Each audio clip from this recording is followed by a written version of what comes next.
brother.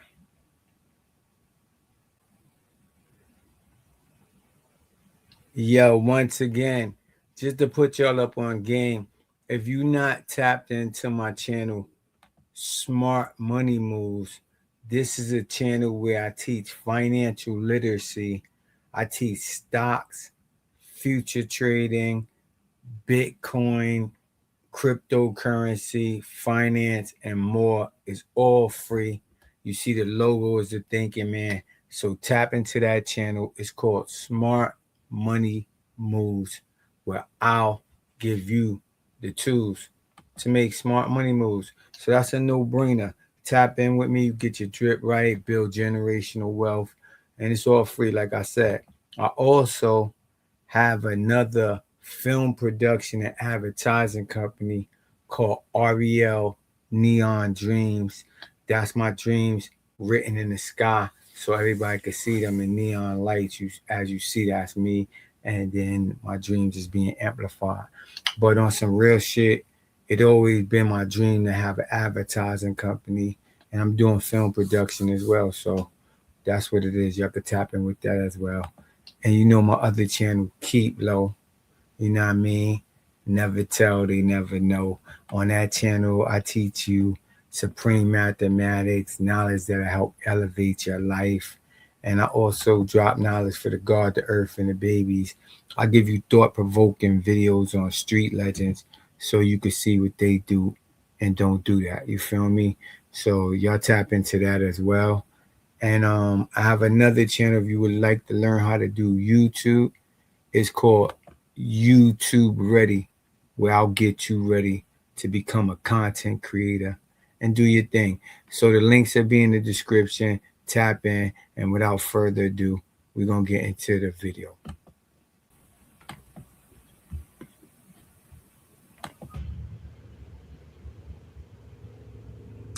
This is the mother of 43-year-old Crystal Krug. In a few seconds, she's going to find Crystal's lifeless body inside this very garage. Hello?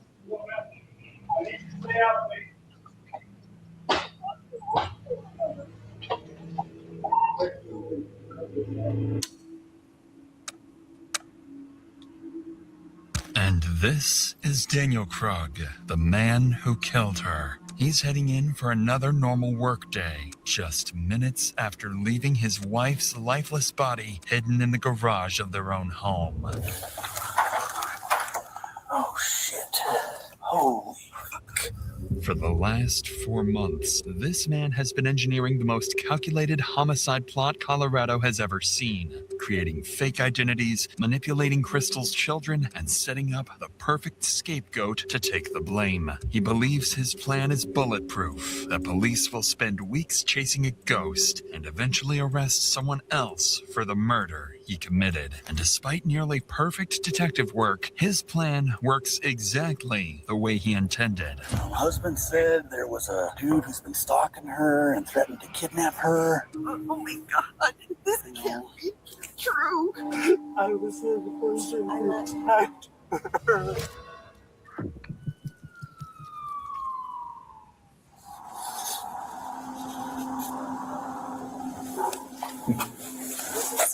Still, that's a Henry. Yeah, nice to Very meet good to you. meet you. Talk to the detective. I kind of have an idea what's going on. Yes. This is Crystal Krug, months before her murder. She lives here with her husband, Daniel Krug, and their 3 children. Both Crystal and her husband are well educated and seem to have built a comfortable life together with their kids. But behind closed doors, something dark is happening that will destroy this beautiful family. All because Crystal's been dealing with a stalker obsessed with her, sending her constant threats and claiming to watch her every move. This officer is here to check her car for GPS trackers or anything that could explain how this stalker keeps finding her. In reality, the stalker is much closer than anyone could have imagined. You can see like it's only the dirty side, you can see blood marks, but like my street looks like this all the time. There's no one out there. Like I know the normal cars. Yeah. So I don't know where he's following me from. Okay. I can only assume a tracker. Nothing jumps out at me. I know, me either. I'm hoping it's just a nice mess with me. The officer continues searching the vehicle top to bottom, but finds nothing suspicious. So before leaving, he offers Crystal a few safety recommendations and reassures her that they'll keep looking into her case. Not long in the course of the investigation, Broomfield police receive another call, this time from Crystal's husband, Daniel, reporting a break-in at his home. An officer is dispatched to check things out. Unknowingly, this encounter will be the start of one of the most calculated murders the United States has ever seen.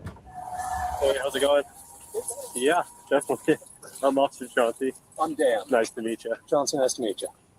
So, as I pulled in, I saw someone run out, jump over my gate, Okay. and take off that way. Got it.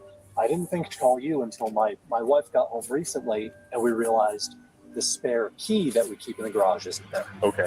According to Daniel, the only thing that's gone is their spare house key. If someone stole that, it means they aren't done and might have plans to come back at some point. The officer advises Daniel to change their locks immediately, while police look into who this intruder might be. What no one realizes tonight is that this is no random incident. It's the opening move in a plan that's been forming for months. And this break-in is just step one. You, just you, building your app on base 44. Describe it. And it's real. One thought leads to more thoughts. Layer by layer, taking shape. When you need your tools, bring them in. They just click. Okay, kick it up a notch. Create something smarter, something powerful. Style counts, so give it your touch. Big or small. Next idea hits at 2 a.m. Of course it does. Keep building. 9 days after Daniel reports the break-in, his wife Crystal wakes up to another uneasy morning. For weeks now, she's been receiving strange, anonymous messages and a growing sense that someone out there has an eye on her. Until now, none of it had a name attached, but a faceless presence that kept getting closer. But today, that changes. As Crystal gets the kids ready for school, makes her morning coffee, and heads out for work, her phone buzzes. She glances at the screen and sees a name she hasn't thought about in more than 20 years. Jack Anthony Holland, a man she dated briefly as a teenager. The message is short, crude, completely out of nowhere. Hi, Crystal. It's Anthony. Hope it's okay I looked you up. I go to Boulder every few weeks and thought we can hook up. You game? At first, she didn't think much of it. The two last spoke years ago, and even then, he was harmless. So she ignores it and moves on. But the next day, everything changes. Are you there? You should say yes when I offer pity. Whatever. I saw your pics. You got fat. You should yourself. Saw you at the dentist today. Your license plate expired. Gotta fix that. Suddenly, Crystal's fear becomes reality, and she begins living with the terrifying possibility that she's being watched. And now, she's certain Anthony is the one who's been harassing her for weeks. She becomes hypervigilant, installs cameras around the home, dash cams in her car, and starts carrying a concealed handgun everywhere she goes. By late October, Crystal's barely sleeping. She keeps a spreadsheet of her stalker log, documenting every message she gets. Then, almost a month later, a new email from Anthony confirms her worst fears. This your husband? Drives like slow old lady. He needs to drive safe. The email comes with an attached photo showing her husband Daniel at his workplace. Now the stalker isn't just targeting Crystal. He's coming after her family. Crystal realizes she can't handle this alone, so she hires a private investigator to track down Anthony's addresses and digital history. Then, on Halloween night, she calls the police. So, how can I help you tonight? What's going on? Yeah, so I have an ex from a very long time ago who has occasionally found me on social media, and it's never been an issue. So this month, I have received numerous text messages, and then today I got an email that is very threatening, and it escalated to the point that he took a recent picture of my husband at his work location. So the stalking is getting a little too aggressive at this point in time. Okay. So my last contact with this individual was 5 years ago, where I told him I was happily married. I had no interest in what he kept contacting me. He kind of blew things up and then blocked me. I blocked him, haven't heard from him since. After explaining everything to the officer, she documents each detail and forwards the case to the department's investigative unit. Within hours, the file lands on the desk of Detective Andrew Martinez, a seasoned investigator who's worked some of Broomfield's toughest cases, including abductions and violent crimes. Martinez schedules a formal meeting with Crystal for the following week, hoping to get a clearer picture of what exactly is happening and who this Anthony really is. When she sits down with Martinez, the situation has already escalated far beyond what Crystal first reported. So, I mean, like, he saw, like, full pictures of my family, of my kids. Like, I locked down my protocol real fast after this, because it was pretty alarming, right? Where he's like, we're meant to be together, and my family loves that we're talking. And I'm like, whoa, you think that we're, like, in a relationship? So I shut it down real hard. I said, this is really creepy for me. You need to stop. And he got, like, real emotional. He said and it's really blocked creepy. me. Like, I'm like, good.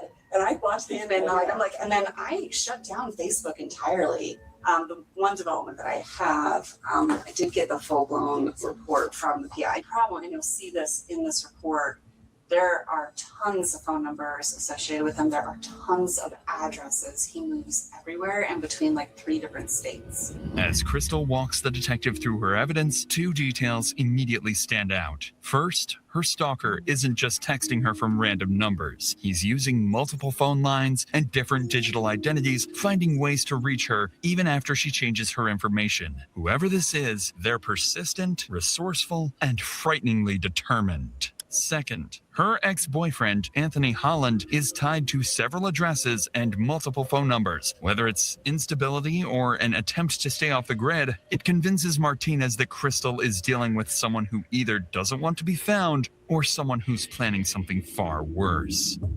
With all of this in mind, Martinez wraps the interview with Crystal and begins the digital side of the investigation. He sends warrants to service providers, requesting phone records, email logs, and account information to track down the stalker. Unfortunately for Martinez, these companies will make a mistake that will soon prove deadly.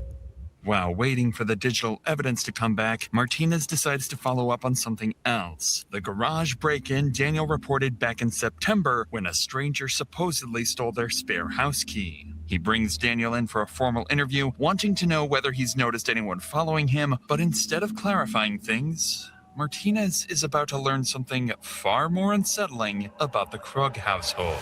But before we get to that, 2025, let's get back to Daniel's interview, where the detective is about to learn something troubling about the couple's marriage. Back to Daniel's interview, where the detective is about to learn something troubling about the couple's marriage. And I guess at what point did she tell you that he recontacted her this last time? It was either November 1st or November 2nd. It was after she had gotten a picture of me at work that she brought me up to speed on that. Gotcha, okay. And the first contact that he initially made with her was back on October 2nd. I guess why that month gap, do you think, before she told you? I'm sure she has mentioned to you that she and I are going through a rough patch, kind of on the rocks. So probably didn't seem that pressing until it was. Sure. And she didn't mention that to me, that you guys were having a rough time currently. Are you guys in the process of separating, getting divorced, or working through things? To be determined. My brother Matthew is a cop, so I have a retractable asp steel baton. Yeah. As I said, not right now, but otherwise it's on me all the time. I sleep with it next to me. I've bought some additional security cameras for the house. So what am I doing? I'm panicking. And I'm doing a shit job of protecting my wife. So I'm not doing good. Yeah, I can see that. So with that being, I know that Chris Steele, we put her car on a lift on Tuesday afternoon to see if there's any sort of GPS tracking or anything like that. We couldn't find anything on the car.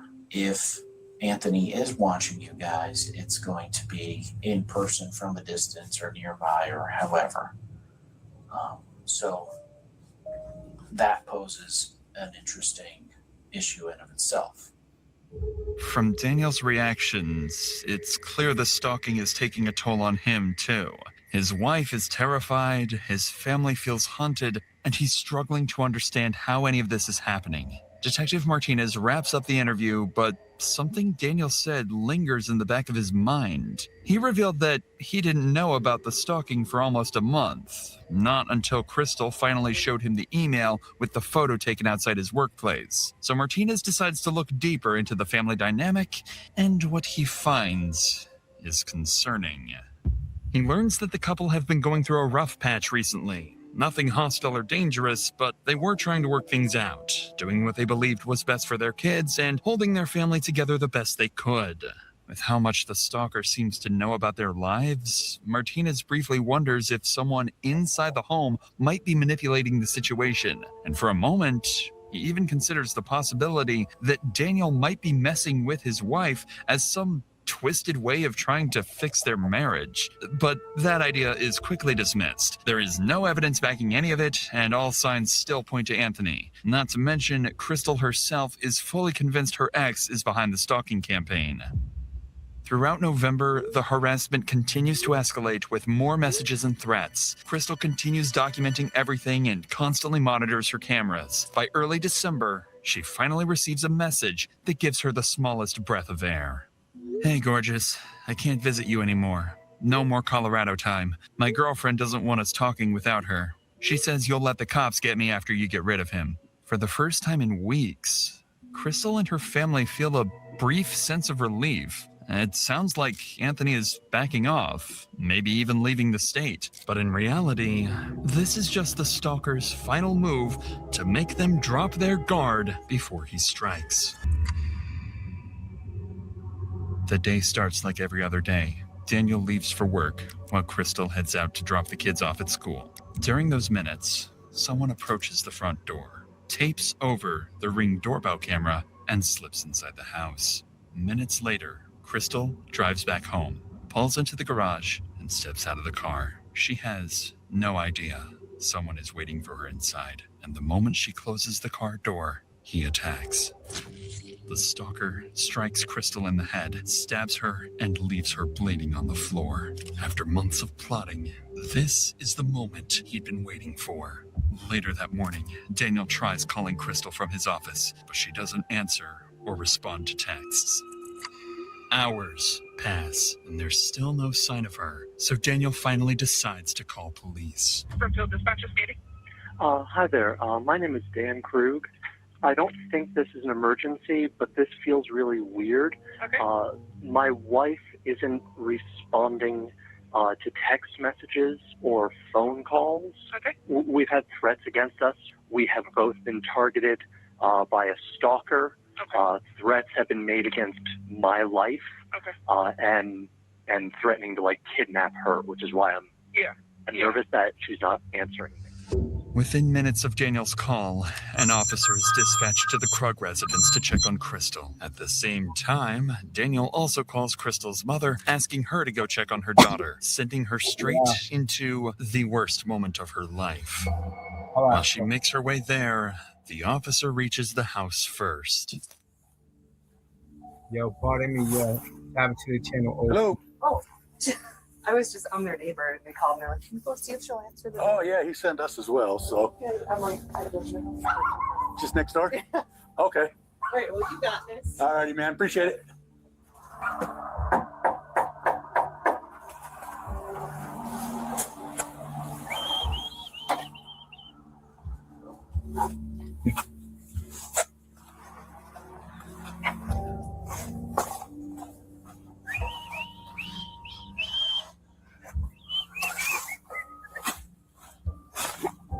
The house looks quiet, and the officer doesn't notice anything wrong from the outside. But before he clears the call and drives off, something nags at him. So he brings his patrol car a little closer to check the garage, where he's about to uncover a tragic, horrifying sight.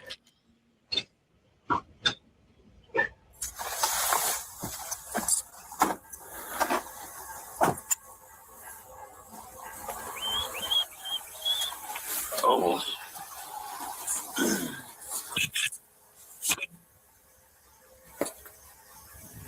As the officer leans in for a closer look, he spots a body lying on the floor, motionless, with blood smeared across the wall.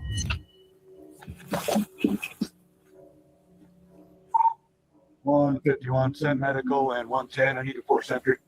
I got a female down in the garage.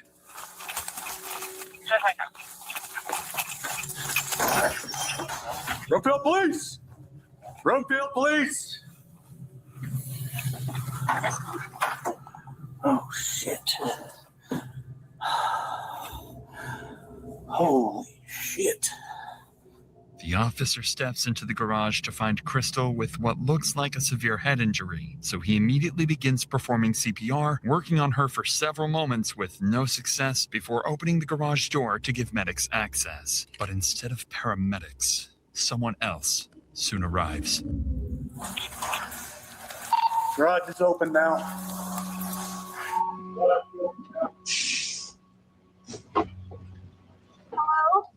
Hello, ma'am. I need you to stay out, please.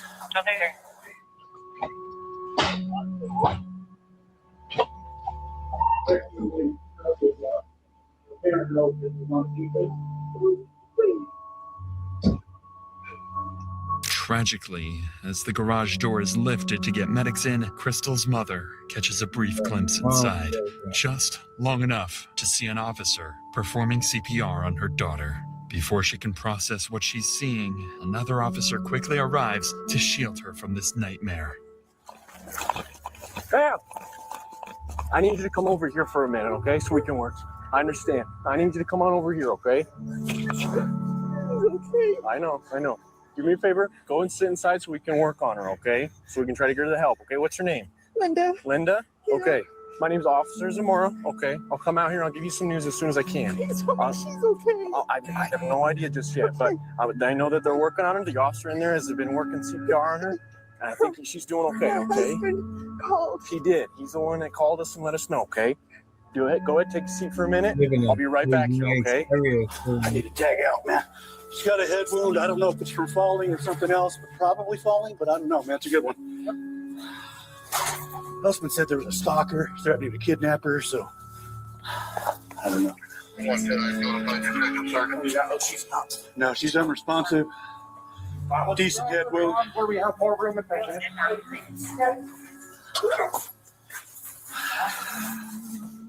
While medics continue working on Crystal inside the garage, an officer stands outside reassuring a distressed woman who's just arrived, unaware that this is Crystal's mother. She's shaken and terrified by the horrors she witnessed inside the garage. Linda would later learn that none of this was random, and finding her daughter like this was always part of a twisted plan.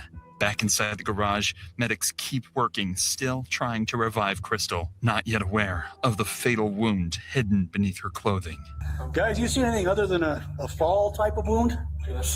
What's up? Gash on the chest. Oh, shit. Oh, shit. Yeah, that's a stab wound. Damn it. Yeah, I'm gonna get it. The dispatch could tell us. The husband called in to check on her. I don't know right now, but dispatch should have it. So we have a visible stab wound, you guys? Yes. Right above her heart. And then we are asystolic. Yes. Yep. Jermaine, are you good with this, or are you? How recent is this trauma? Husband said he couldn't reach her for transport. We don't know if it's within 10 minutes, man. Okay, yeah. Husband has not been able to reach her by any means for a few hours. Stab wound in the chest. Let Henry know that.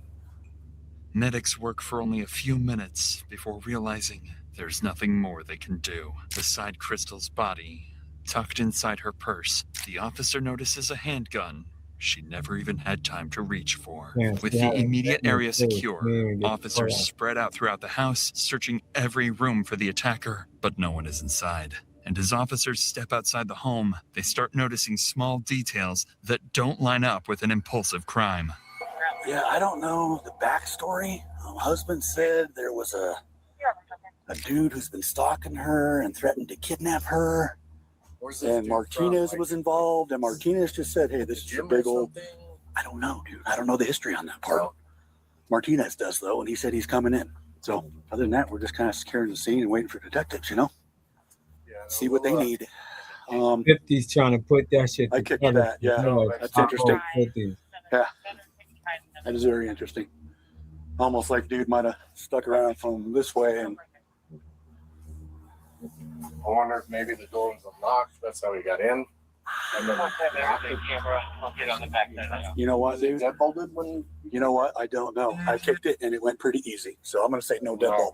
It wasn't deadbolted. It was just handle was locked. I saw her, came around, booted it. Officers quickly confirmed the door was unlocked, and a strip of blue tape had been placed over the Ring doorbell camera. Whoever did this clearly planned it and came prepared. As police continue searching the scene, more family members begin arriving one by one, each of them unknowingly walking into the worst moment of their lives, while officers prepare to deliver the news no family ever wants to hear. They revive her? I don't know anything just yet, ma'am. I don't know anything just yet. Are you... So good, though. It's her mom. She's a mom. Family friend Family friend from down the street. because we house there. We asked her to come knock on the door. Okay. Is her husband almost here? Is he? Is she gone? We want to give you guys all the information all together. Okay. We don't want to have to repeat the information over and over for you guys to continue anything. So He said he was on. What did he do to her? They won't say. They won't say. I'm trying to figure it out. Oh my gosh.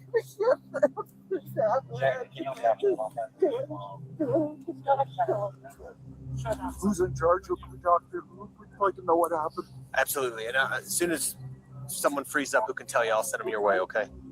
Our son's on his way. Is this your daughter, sir, or your daughter-in-law? That was my daughter. It's your daughter, and so her brother's on his way. Yeah. 121. Taking the whole thing off. I know what it is. With Crystal's father and brother now at the scene, the weight of what's happened settles over the family, and it grows heavier by the minute. The only person missing is Crystal's husband, Daniel, the man who feared he wouldn't be able to protect her for weeks. Now he's on his way to find out those fears have come true. As they wait for him, detectives arrive at the scene and begin coordinating their next steps to hunt down whoever did this. Little do they know, the killer they're looking for is still in the area, much closer than they think. So I pulled my car around to the garage just to see if her car was in the garage. And I immediately saw her at the base of the stairs, blood smear on the wall. And I came around and booted the front door. It turns out it wasn't locked. There's also a piece of masking tape over the Ring camera, almost like somebody approached from the side and taped it. Okay. And then maybe she opened the door for somebody. First thing I noticed was an obvious head wound. They noticed after tearing the shirt and everything off, she had a good stab wound right there. So. Are you researching dental implants? There's a lot of dental offices that'll talk about doing their teeth in the day process. A lot of times what they mean is they'll do the surgery and give you some sort of teeth the next day, but those teeth are not permanent teeth. They're temporary teeth that you wear while you're healing. In the old way, you would get a set of acrylic or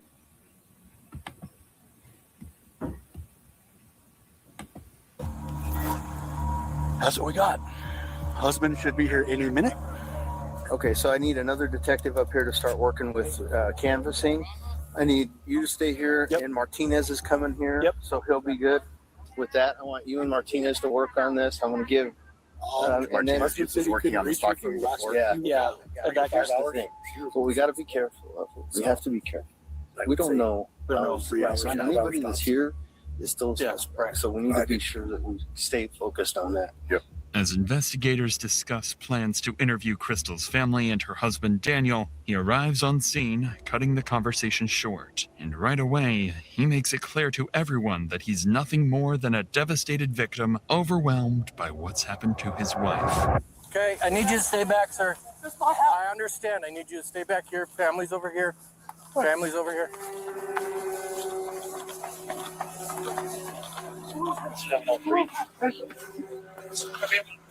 Don't worry. That was Trish's. Who is that?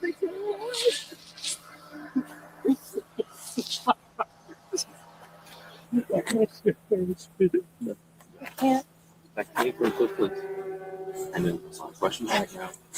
Fortunately, we don't have a lot of answers for you. And but you know what you want to do right now. That we can have another. Together,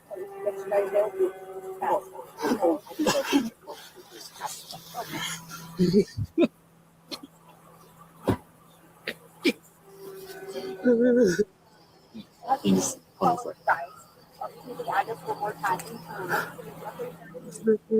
Or could have someone lead me over there.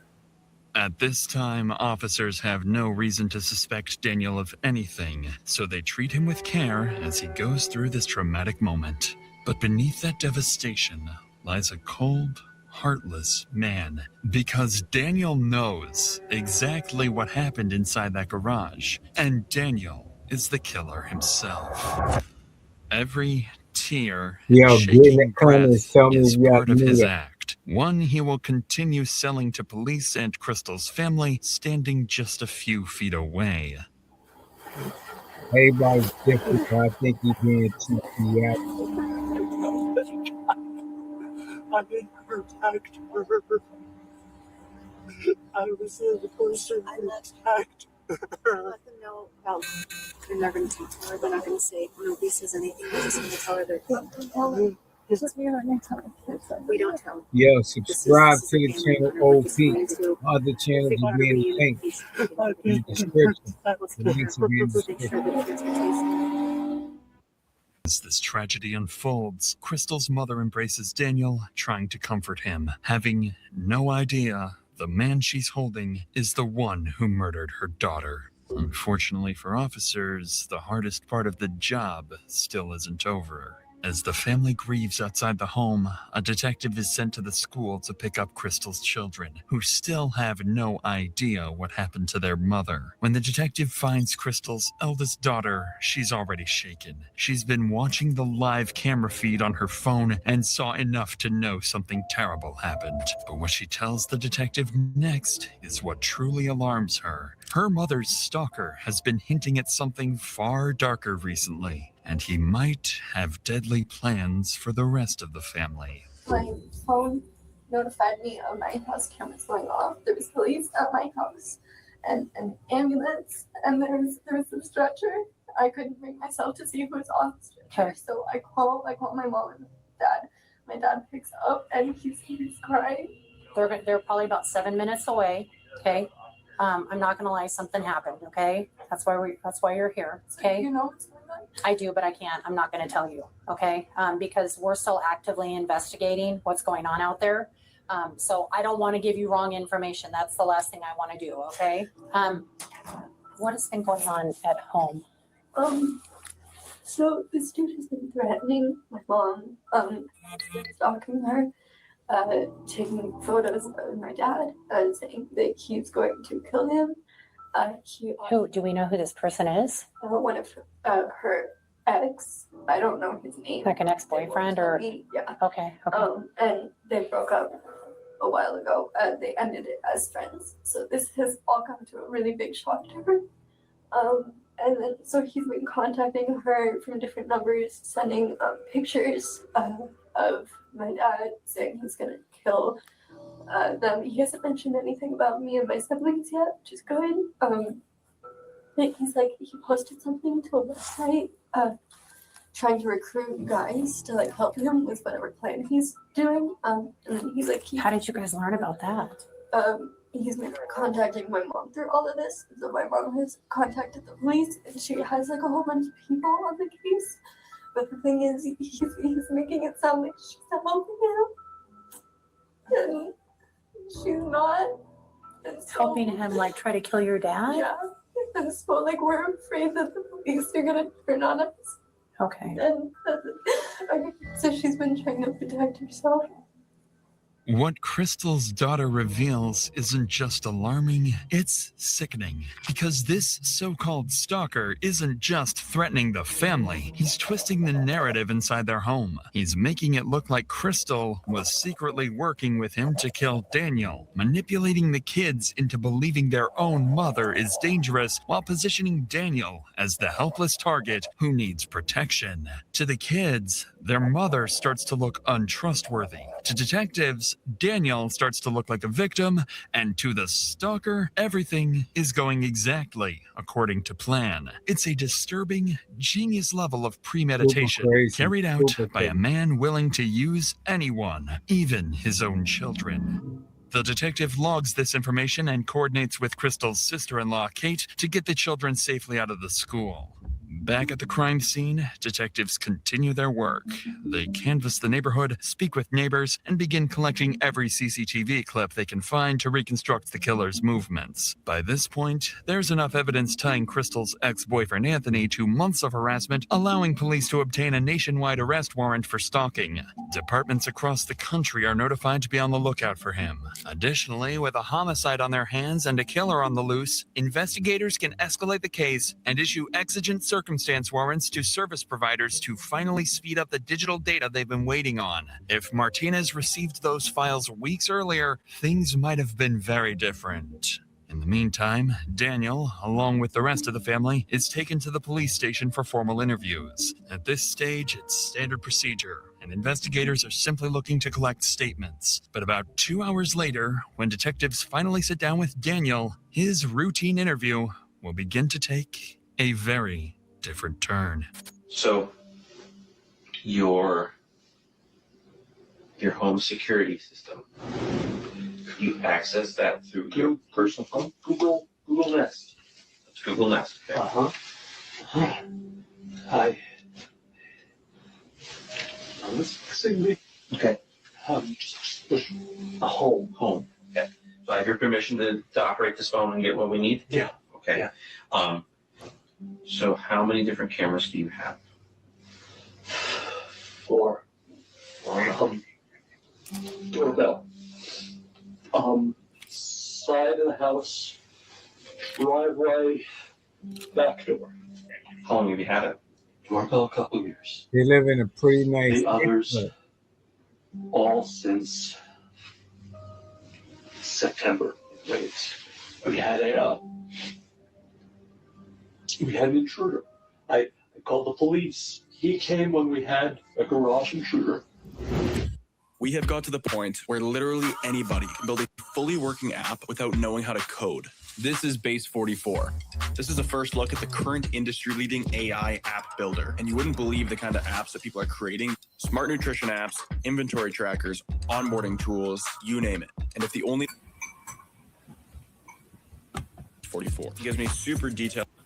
A month after Daniel reported the garage intruder back in September is when the stalking first began. And by then, the couple had already installed multiple cameras around the house, plus their Ring doorbell. But even with all that security, and after police confirmed they had no GPS trackers on their cars, the stalker still found a way to follow them, sending Crystal a photo of Daniel walking into work and texting her about seeing her at the dentist. So as the detective scrolls through the surveillance footage to understand the timeline, he notices something strange that catches Daniel off guard.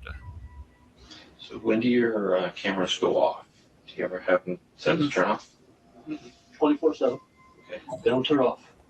If you lose internet or in the app, you can turn them off. And who has the ability to turn off the cameras? Who has the ability to go in the app and turn these off? Christine, me, and It's all right. It's all right, Dan. Home shows all 4. Oh, And perfect. Home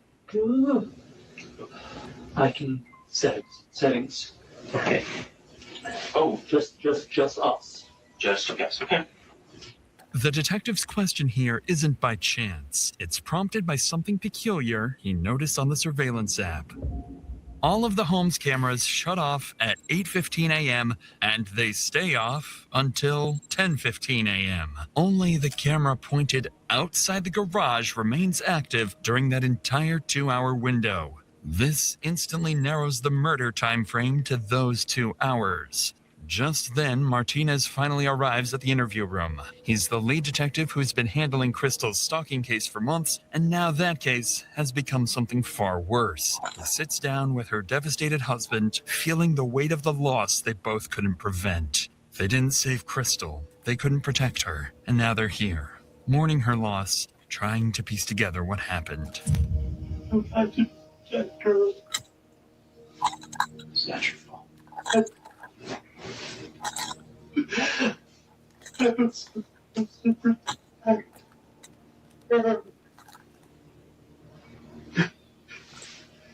It's not your fault.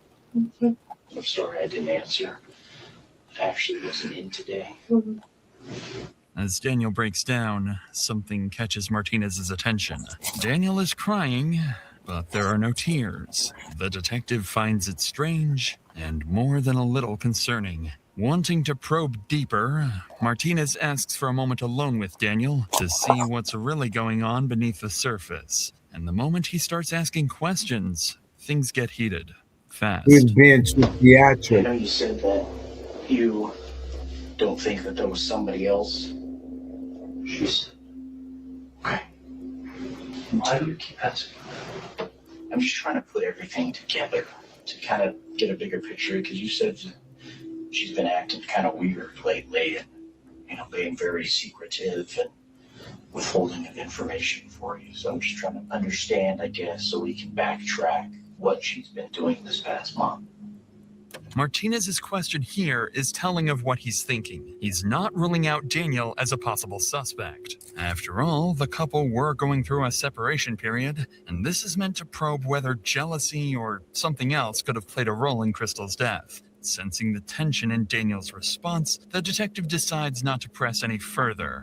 But as they step out for a quick break, Daniel says something that makes it obvious he struck a nerve. I've seen enough movies. It's always the husband. I get it. After detectives collect the initial information from Daniel, his children finally arrive at the police department. They still don't know what happened to their mother, only that something is very, very wrong.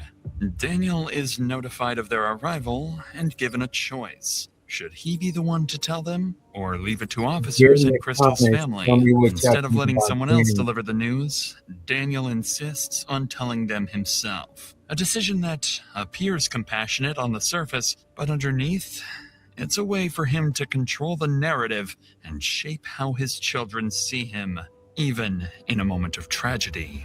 Following this, investigators sit down with Crystal's family to begin their interviews, and this is where things start to take a concerning turn.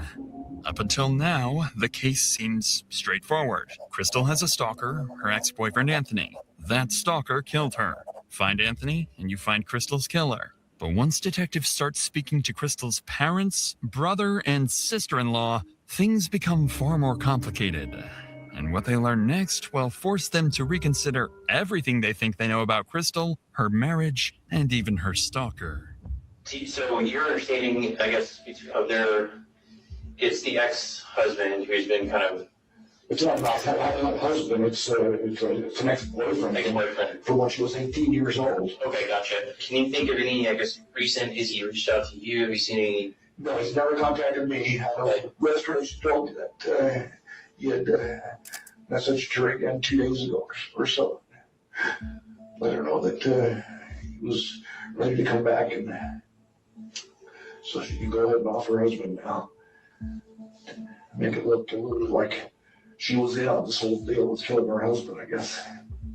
Do you think there's anything doesn't feel right, doesn't seem right, something that, I don't know, you just feel like might be important to our investigation? I don't know, I know that Christina was very concerned and worried about this guy, and I just always felt like it was like there was something weird about it, like that I can't put my finger on it. I just feel like she had said that it was like this Anthony guy, that it seemed very different than past behavior in him, like that he was never sexual in the past, and that these were like very like hypersexual things.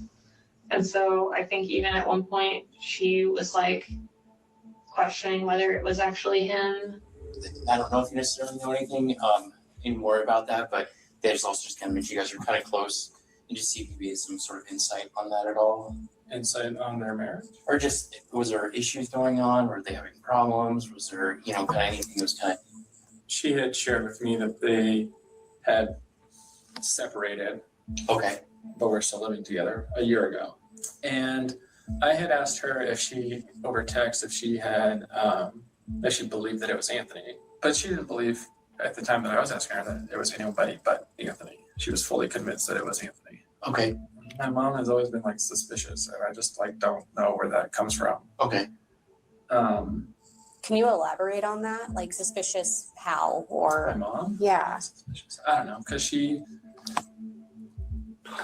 it's like the difficulty finding Anthony. Like, why is it so hard to find Anthony? Why can't there, cell phone records or IP stuff?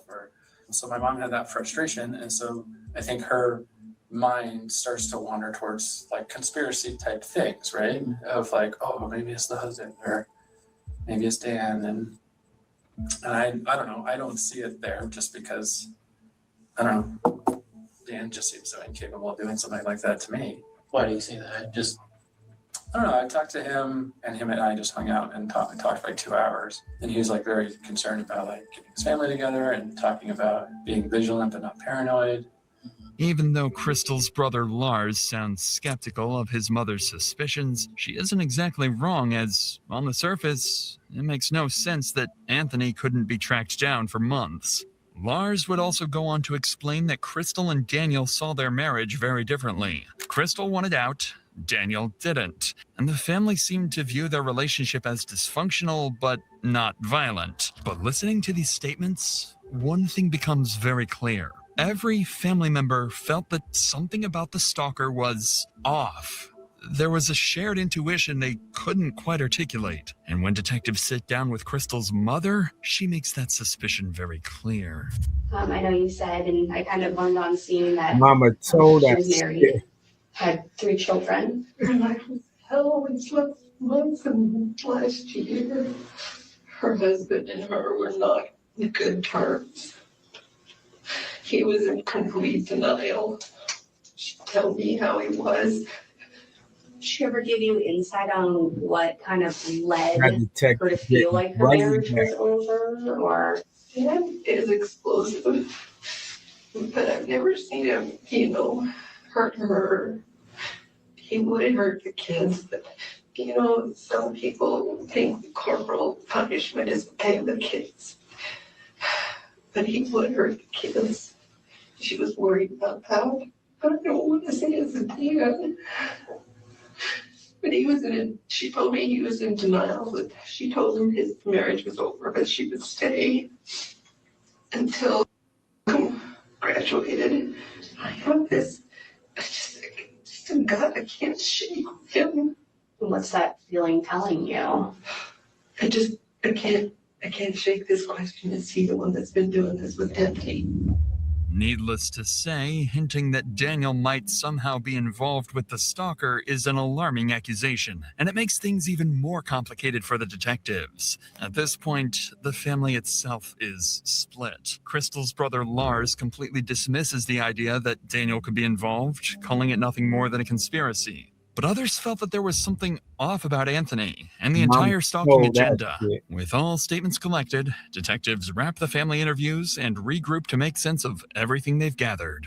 By combining everything they've learned, detectives land on a clearer picture of where the investigation now stands. The family interviews raised enough concern, and there was enough tension in the marriage that detectives decide they can't rule out Daniel yet, and he officially becomes a potential suspect. But even with Daniel now on the radar, Anthony remains as the obvious prime suspect in Crystal's homicide. His threats and weeks-long stalking campaign still place him at the center of the investigation. With that in mind, detectives know their next move. It's time to find Anthony. At around 3 p.m. that afternoon, police finally get their first real break in months. After digging through everything they have on Anthony Holland, investigators land on a possible address in Utah. Because they can't reach him themselves, Broomfield detectives coordinate with Utah County Sheriff's Office, sharing his name, photo, and the address where he's believed to be staying. Up until now, Anthony has only existed as a name in emails and threats, a distant figure who no one has actually seen. So when officers finally get a hit on his location, it becomes the first real chance to confront the man they've been hunting for months. I'm going to ask you a couple of names to see if you recognize any names. Okay. Have you ever heard of the name Crystal Krug? She may have been Grimsrod when you knew her. Yeah. And do you know a Daniel Krug? No. No? How do you know Crystal? She was an ex-girlfriend. She's an ex-girlfriend? How long's the ex? Like how long ago? 1999. Oh, so like a long while ago. She was my very first girlfriend ever. Oh, okay. Yeah. When was the last time you talked to Crystal? Has it been a minute? It's been a minute. Like since you moved from Durango? Yeah. Yeah. So that would have been what, back in 2014? Yeah. Have you had any contact with anybody in that area since? Anybody, or have they contacted you at any time? No. I'm going to give you a phone number. You don't know what the to a fuck you sergeant talking about. with the Broomfield Police Department. Okay. He would like you to reach out and talk to him. All right. They have an incident. I don't know the full details of their incident out there, and so I'll let him talk to you about that aspect. He had asked us to come out here to your house and talk with you. They were debating on, you do have an active warrant out of Broomfield Police Department. And they were debating on if they were going to have us arrest you or not. They are not going to have us arrest you on it. I'm going to advise you of the fact that you do have a warrant out of Colorado, and you can talk to this sergeant about the details of it. Does that make sense? As officers speak with Anthony, he appears intoxicated and confused. After being briefed on the situation, he gives his timeline, insisting he never left Utah and spent the morning with family nowhere near Colorado. Once they collect Anthony's statement, Utah officers leave to begin verifying every part of his story. In the meantime, detectives back in Colorado regroup to reassess the investigation. With Anthony still denying involvement, Detective Martinez turns back to the one angle he hasn't fully explored yet: Crystal's husband, Daniel.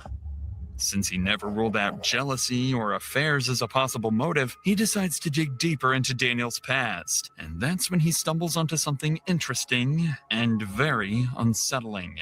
While searching old reports, Martinez finds a closed but unresolved stalking complaint from years earlier. The victim who filed it is a woman named Carrie, and as it turns out, she was Daniel's ex-girlfriend. The more Martinez reviews, the more disturbing the pattern becomes. The report claims she was stalked for weeks by an obsessed man who impersonated multiple people, manipulating her through fake identities. Detectives quickly locate Carrie and bring her in for an interview. When they sit down with her, they uncover a story so disturbingly similar to Crystal's, it opens up an entirely new theory.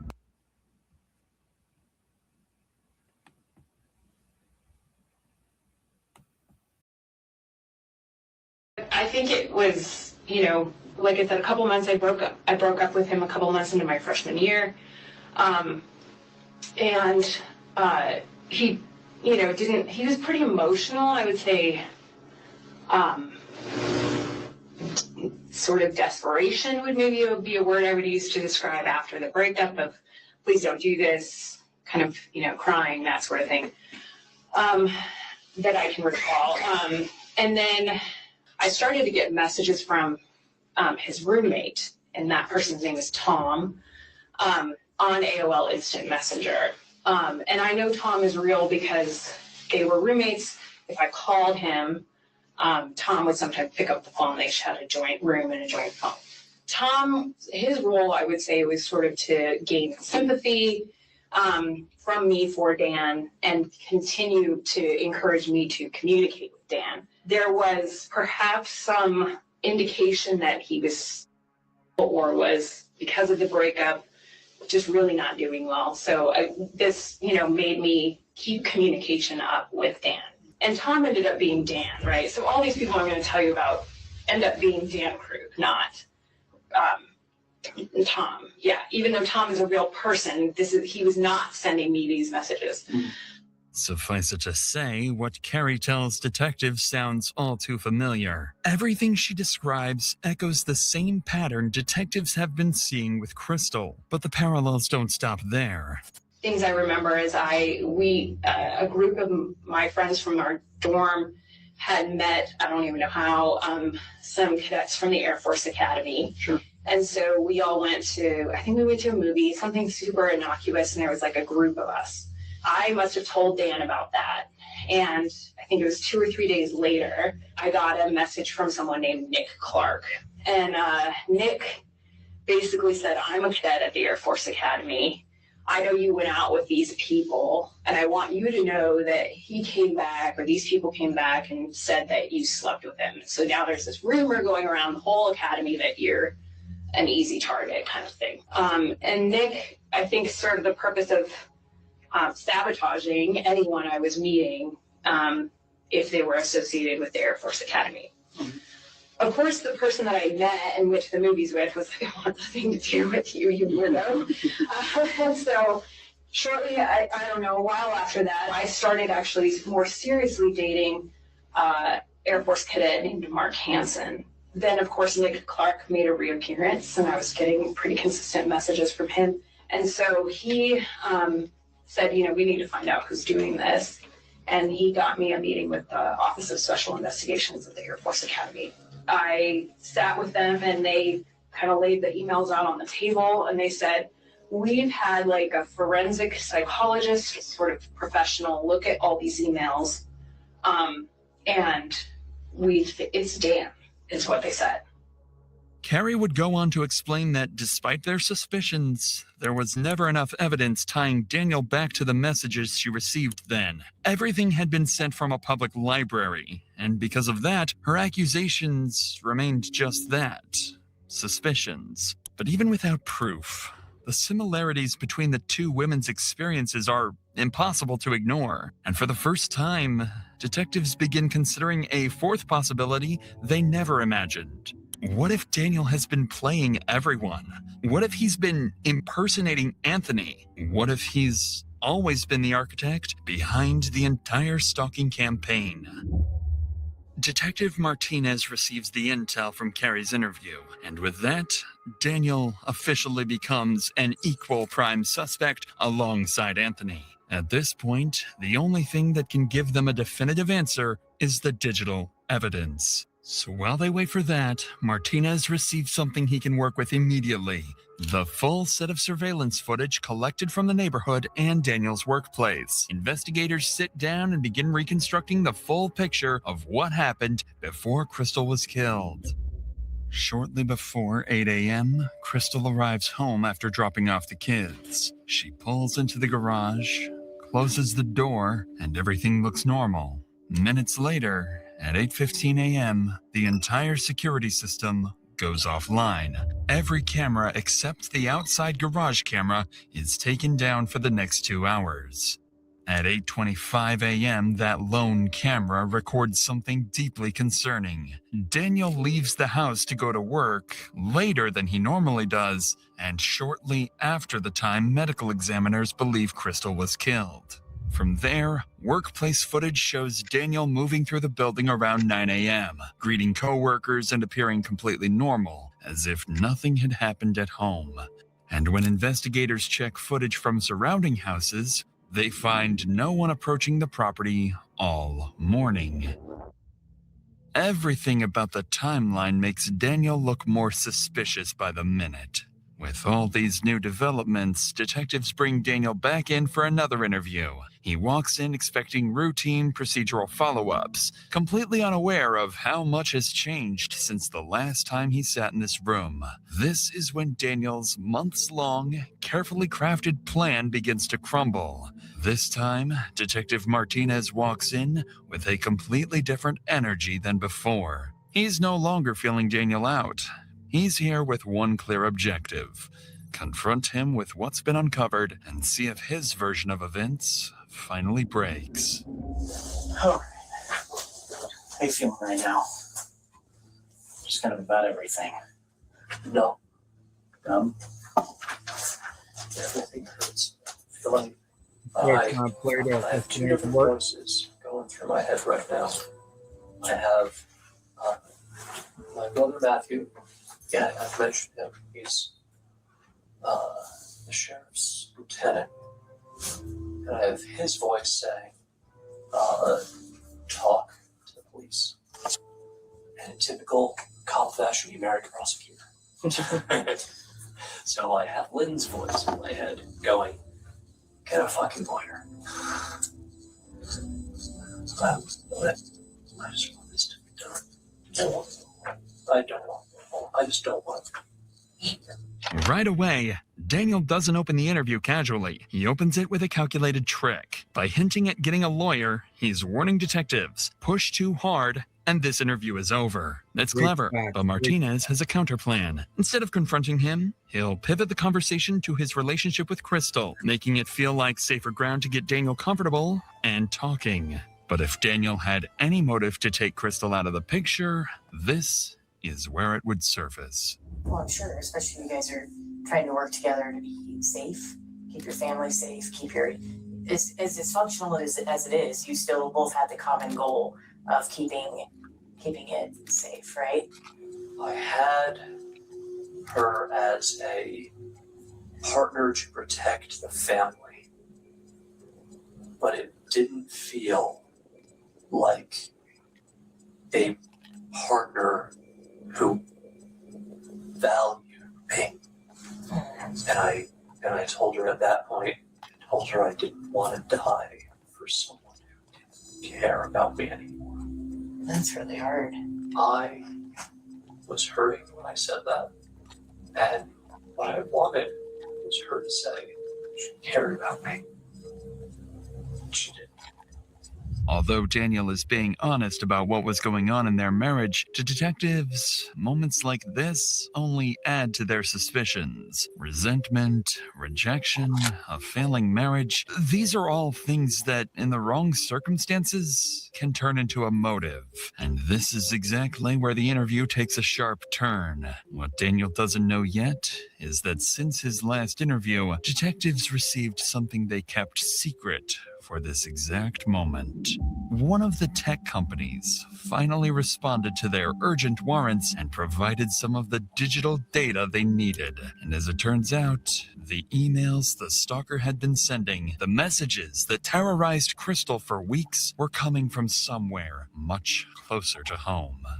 One of the things that we really started looking into today in effort to find Anthony is the Gmail. So some of that information that we've been able to receive today is a little bit concerning, I guess. The Gmail account, the Kickman account that you guys initially received with the photo of you in it, and the phone number, those originated through their IP addresses at your office. Here's my canvas. Well, he took the photo of me at my office. Both of those accounts originated from IP addresses that list back to your office. There are Wi-Fi access throughout the facility for employees, and there's public Wi-Fi access throughout the entire facility. Right now, we're working with the director to get all of the IP information to see what devices were using that specific address during that time. Because I guess the biggest concern is just the timing of everything, that it just doesn't quite make sense to have somebody create an account, take a photo, and then immediately send it off, and then the account is no longer being used. None of this makes sense. Daniel looks thrown off, unsure where Martinez is going with this. The emails tied to the stalker connect back to Daniel's workplace, a detail he clearly didn't expect detectives to know. He seems nervous, but still cooperative. So detectives decide it's time to push further because they have something else they withheld from Daniel until now. During the investigation into Anthony's alibi, officers in Utah forwarded something small but important. A time-stamped shopping receipt placing Anthony in Utah that morning, miles away from Colorado at the time Crystal was killed. Martinez and his partner decide it's the perfect time to see how Daniel reacts when they push him directly and force him to confront the possibility that he might be the stalker. Also, let's add on top of that the fact that there's, as far as we know right now, there's no physical way that Kickman could have been involved in this based on where he's at right now. So, you know, the mystery continues, and Yes, things are certainly pointing in one direction right now. well, and you've given us reason. Here's the other thing, Daniel, is I sympathize with the fact that you're in an extremely frustrating situation. I know you want to be a part of your kids' lives. That winning feeling you love? Bring it everywhere you go with the Hollywood Casino app. Your next big thrill is just a tap away. New players get 300 bonus spins, plus up to 1,000 back in casino credits. Hollywood Casino. Download and play today. But you can also sense that's why we're asking all these questions about infidelity and everything else. Is there some other mystery man that we don't know about? I have been faithful. Period. You know, Anthony has reached out to her in the past, number of times. Right. The last time was 2016-ish. He had asked her at one point if she wanted to have sex. If there's any bit of question about infidelity, whether it's with Anthony or anybody else, we might create an account to see if Christine's actually interested in Anthony. So we ask her, push the bounds a little bit and see if that will confirm our suspicions of infidelity.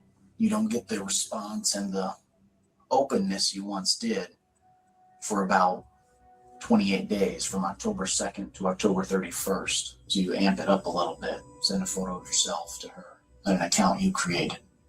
I get the narrative together, but it alleges that I would do this to my children. But I think ultimately what happened today would bring you the closest to your children that you've probably ever been in your mind. I'm very close to my children. You're afraid to lose time with them if you get the divorce.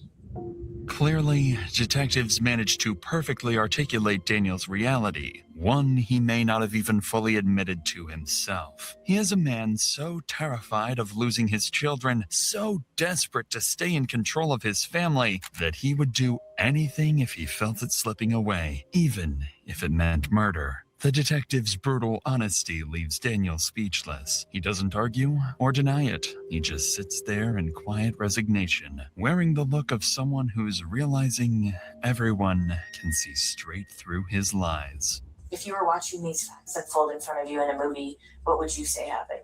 There has to be someone else that was able to turn off the cameras, that was able to use your IP address from your work to create accounts, to send messages and photos, to act as a stalking suspect.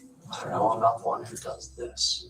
I'm analytical at work, and I read and write fiction at home. I don't do crime drama. I don't know what any of this is. Kickman is 6.5 hour drive. And then in fact, he was contacted in his house, severely intoxicated. There's no way he could have made that drive. All this time that we've been looking for him was a protection order. And you just found him today, like that. They've been chasing the wrong dog. It sounds like you're accusing me. We have a lot of information that points your direction, and we were hoping that you could provide explanation other than it wasn't me. I don't have a narrative or a story that I can offer you because I thought we were on the same time. Well, what would you think, or what would you say if we told you that other people you talk to that are close to your wife expressed that she had maybe told them that She suspected you of having. She said that right to my face, that she wanted to know if it was me. I told her no. But I think there's more to the story. Like, I don't know. It just doesn't. It's not adding up. I'd like to know what happened this morning. I'd like to know what caused you to get so upset to hurt your wife, because I believe that's what happened. Well, I want to know what happened. We haven't been there to know, and there's only one person in this room that can tell us. I think you got confirmation or found out that she had a boyfriend this morning, or something happened that pissed you off, and you did something that you regret now because you can't go back. I've answered all your questions that I can. You have your theory. Please find the right one. You're done. As calm as he's been this entire interview, Daniel finally decides he's had enough and drops the act. His story has crumbled. Detectives see straight through his lies, and he knows it. With nothing left to cling to, Daniel quietly asks for an attorney, and the interview comes to an end. Even though he continues insisting he's innocent, there's one detail Daniel admits on his own. One no one even knew about until now. Crystal herself confronted him about being the stalker. Hearing that from Daniel's own mouth hits Martinez hard, because to him, that sounds like the kind of confrontation that could have pushed everything over the edge. But without hard proof, detectives can't yet say Daniel is truly responsible. So with the interview over, Daniel is processed for physical evidence and escorted out of the police station. But before he leaves, he turns back and tells detectives one final thing. I won't lose all